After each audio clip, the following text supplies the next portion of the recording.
I'm delighted to join you. And if you're watching, you're probably engaged in this issue, so I'd like to thank you. I've seen the difference that Bread for the World and other aid groups makes, and it's truly life-saving. But it's more than that.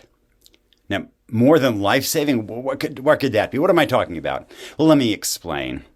A few years ago, I traveled to Madagascar during a drought and famine. It was starvation that was caused by climate change, and families were reduced to eating wild grasses, cactus pads, and even, most extraordinarily, eating rocks. They were taking a kind of a chalk rock, breaking it into dust, and making a soup out of it. There was no obvious nutrition in a dust soup, but one parent explained that it filled the stomach when your children are starving. And on that trip, I saw children who were dying, who were starving. And I've seen that sadly in many places. And it's something you never forget, because a child who is starving does not cry, does not shout, does not scream. They're silent. They're impassive. There's no expression on the child's face because the body is devoting every calorie left to just keeping the organs functioning. They don't have any energy to cry, to shout, to ask for food even. They're completely expressionless and yet full of pain. Starvation is a deeply painful way to die. It also has a gender dimension. It's disproportionately girls who end up dying of starvation because in many cultures, when there isn't enough food to go around, parents feed their sons and they don't feed their daughters. Well, in that case, in Madagascar, those children were essentially dying from our carbon emissions. So we bore, I think, some responsibility. Those families had produced almost no carbon. We tend to focus, when we talk about malnutrition, on kids who die. We can measure the number of deaths from malnutrition. But in some sense, a larger impact is on the malnutrition impact on development. So worldwide, about 22% of all kids who are stunted, of all kids under the age of 5, are stunted from malnutrition. And we repeat that, 22%. Some estimates, the Gates Foundation believes it's as high as a quarter, that a quarter of all kids under the age of 5 are stunted from malnutrition. Now, we can measure the physical stunting of children, that they're not growing, their bodies aren't growing adequately. What is harder to assess, what we know is present, is that their brains are also stunted from malnutrition. That when children in utero and in the first 3 years of life don't get enough adequate nutrition, then there's an impairment, a mental impairment that will last for the rest of their lives.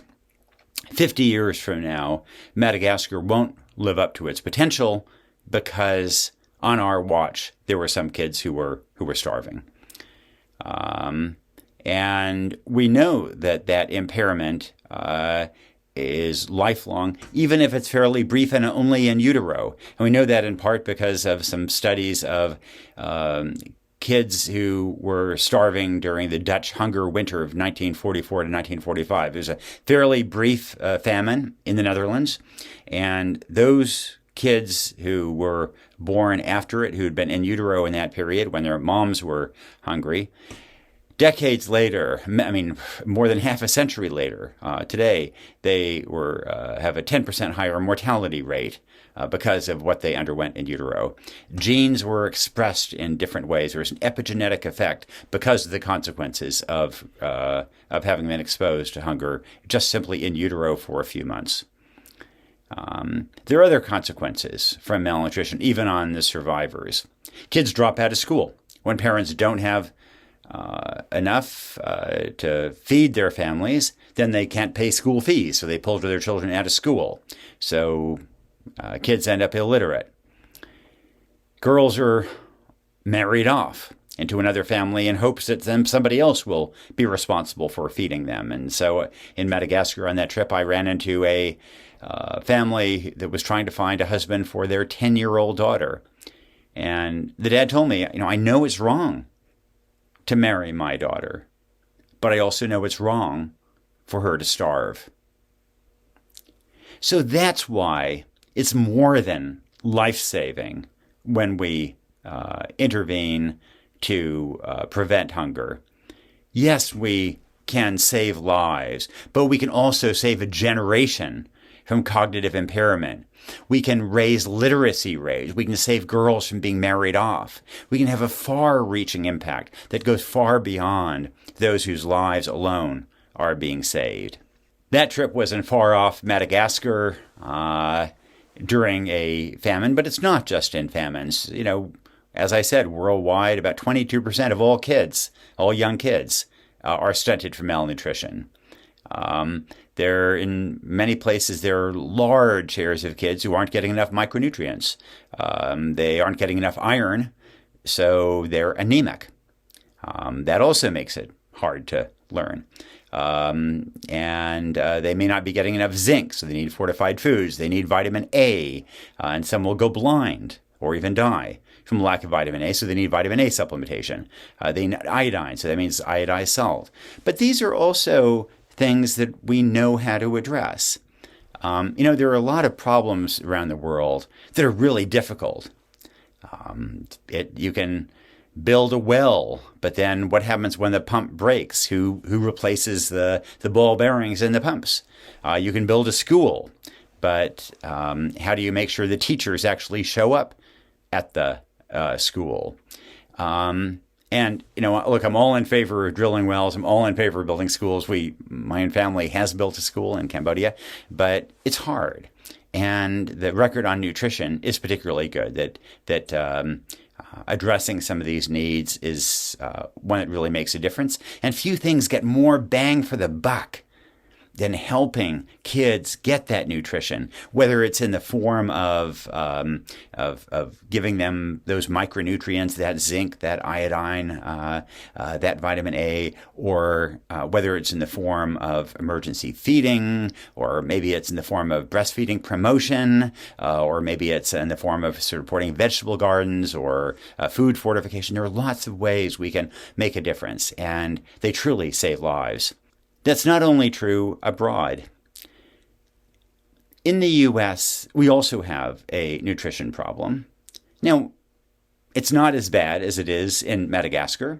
We don't have children dying, in the same way.